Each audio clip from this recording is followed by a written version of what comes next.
Fabio Arico, Director of the Centre for Higher Education Research, Policy and Practice and Scholarship at the University of East Anglia. What really got you excited, first of all, about assessment in higher education? You're an economics professor. Where did you get into assessment? Where did it all go wrong? It didn't go wrong. I started 10 years ago when I joined the University of East Anglia, and I was assigned a very large class of first year students. And so my challenge was figuring out what was happening there and whether what I was doing was effective or not. Yeah. And so I started to implement some practice, and I started to develop some methods to evaluate that practice. And that got me really interested. And of course, you know, as you said, I'm an economist, so the approach that I use is quantitative. But I was able to generate some really large data sets that I could then analyze and see that what I was doing was actually effective. Yeah.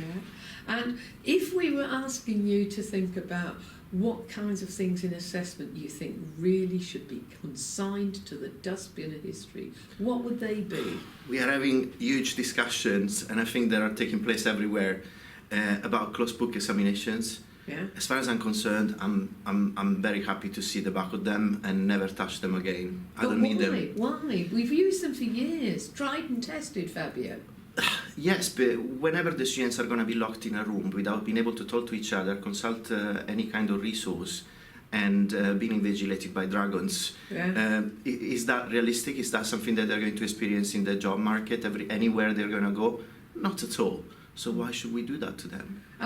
In terms of what you're optimistic about for higher education for the future, where does your optimism lie? I think that aside from the opportunity that the pandemic gave us to reinvent assessment and learning and teaching, we also have the opportunity that now everybody's talking about it.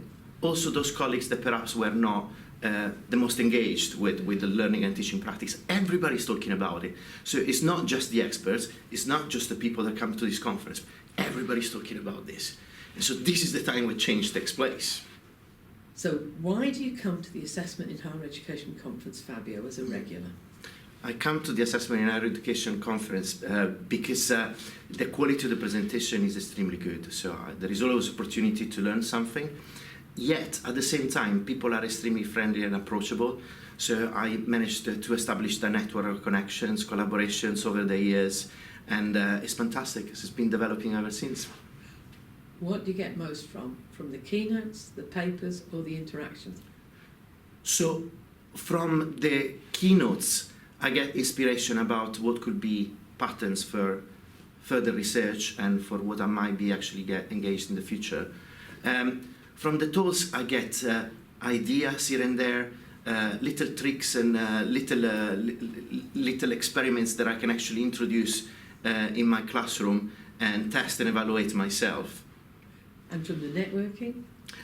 From the networking, I get the opportunity to collaborate with colleagues who are experts, who actually know what they're talking about, and actually joining forces, we are able to produce high quality research.